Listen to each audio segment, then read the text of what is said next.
I didn't end up completing high school. I got my GED at the Orion Center in Seattle, but it took me 3 years to do that because I was houseless, because I had a dog, because I was struggling with a lot of like substance abuse and like trying to find ways to sort of like navigate, just like the trauma and the crisis that was my life. And it was really, really, really hard because I was able to go and I would get a test done and I'd be there for a month and I'd be super focused, and then something would come up and then I would have to stop going to school. But the way that I got through that and what was so helpful for me was the way that the Orion Center ran their GED program was basically just show up when you can show up, and we'll work with you on your terms and we will make a point to meet you where you're at. And you know what? If where you're at is someplace that is not school today, well, that's fine. You can leave right now, too. You can go take care of that. And when you're ready, you can come back.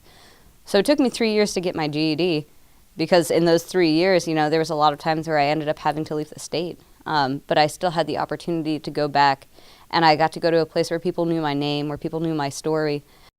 I think greater access to mental health is such an important piece, because a lot of times youth that have experienced homelessness or even foster care, there's a lot of trauma that is involved in that. And then even just, re-traumatizing with the barriers, you're reliving a lot of your trauma. And so I think greater access to mental health services, and then also, especially on college campuses, to very practical things like leaving dorms open during, winter breaks, or maybe even having a supportive person on campus. They call those a SPOC, to have, some legislation that says like this is mandated. Every college must have a supportive person on campus to support, these student loan debt, to create a system where you don't have to become so in debt to go to college. And I think that's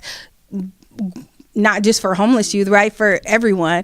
And so I think and even just funding that's available for youth that may be experiencing homelessness, because we have a lot of laws in the book for foster youth, and if you don't age out of the system, you may not still qualify, but some of those barriers and some of those challenges still look very much so the same. And so it's almost like you're taking a yardstick and saying, hey, here, your challenge is greater, so you get this pot of money, versus someone who may have that same similar experience and not have access to those resources.